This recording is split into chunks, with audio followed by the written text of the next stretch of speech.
A moderate group of Muslims wants to build an Islamic community center near Ground Zero, and they get hammered in the right-wing echo chamber. But an anti-gay, anti-Islamic preacher peddling his own brand of fundamental religion near the footprint of the World Trade Center. Number one story, the silence and lack of outrage from the right is deafening. Bill Keller is the pastor of the online church liveprayer.com, known for his intolerance of any other faith but his own and for being a birther, also for that hair. Keller calls Islam a religion of, quote, hate and death, might describe the hair, and a wonderful religion for pedophiles. No comment. Among the titles of Islam-related daily devotionals posted on Keller's website, The False Religion of Islam and the Courage to Tell 1 Billion People They're Going to Hell, and the Coming Showdown Between Islam and Christianity. Keller's hate had previously been cordoned to his website and a short-lived national TV show, but yesterday Salon.com reported Keller's church is to begin services this Sunday at the West Street Marriott in Lower Manhattan, 2 blocks from Ground Zero. Those services, running weekly beginning September 5th, are a precursor to what Keller hopes will turn into a 9/11 Christian center at Ground Zero and hair salon. His website claiming the church will be a Christian response to the so-called Ground Zero Mosque. Here is Keller making the hard sell to donors in an online video about hair.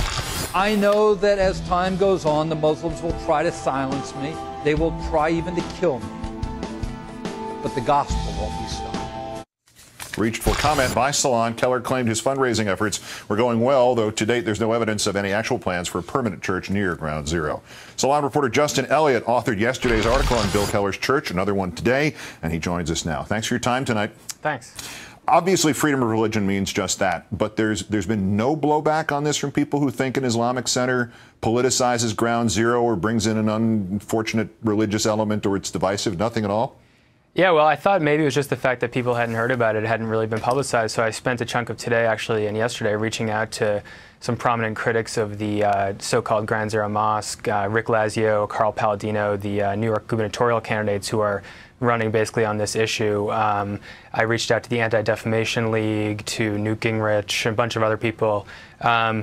Basically, none of them got back to me. Newt Gingrich's people got back to me and said he wasn't going to be commenting, which I take to mean that he doesn't object to it. But basically, that's right. No outcry so far. The lack of protest from the left underscores what I think is the left's sort of universal commitment to freedom of religion. But does the lack of protest from the right underscore that its protest of the Park 51 Center is strip away what might be, passed off as sensitivity for the families or anything else, but the right is really dealing here with religious hatred and even to some degree racism?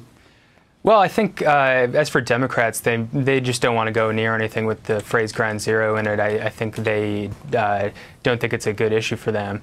As for the mosque opponents, I think there's really been 2 fundamental arguments against the mosque. One is from people like Newt Gingrich that this really is about the fact that the organizers are Muslim, that America is locked in some sort of war with Islam, and that therefore this mosque project, community center project, is going to be a monument to the Islamist victory on September 11th. But there's been a second group of people who have argued that this is not about the fact that these are Muslims. This is about the fact that the neighborhood around Ground Zero in Lower Manhattan is hallowed ground. It's sacred. Nothing insensitive should happen there. Charles Krauthammer in the Washington Post wrote a whole column about this. I reached out to him too. He hasn't gotten back to me. But for that second group of people who say this is about the sanctity of the neighborhood, they really should be horrified by this Bill Keller's 9/11 Christian Center. This is a guy who says Mormons and Muslims and gay people are all going to hell. So there's really no reason why his 9/11 church is somehow less offensive than the so-called Ground Zero Mosque. Has Marriott had anything to say about being the host locale for this? I mean, one of the arguments for Park 51, in my opinion, bluntly, as a native and somebody who's been down there and seen it for the last 8.5 years, Lower Manhattan needs all the business it can get. No one has asked Marriott yet. I have not called Marriott, but if this picks up some steam in the media and any politicians weigh in on it, I'm sure somebody will ask them. That's a very interesting question.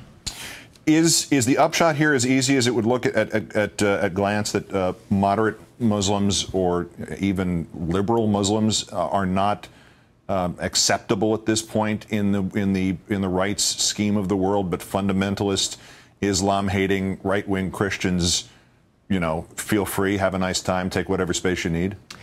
I think that is probably true. I also think that this is sort of a byproduct of the fact that the controversy over the so-called Ground Zero Mosque is really a product of political opportunism, among other things.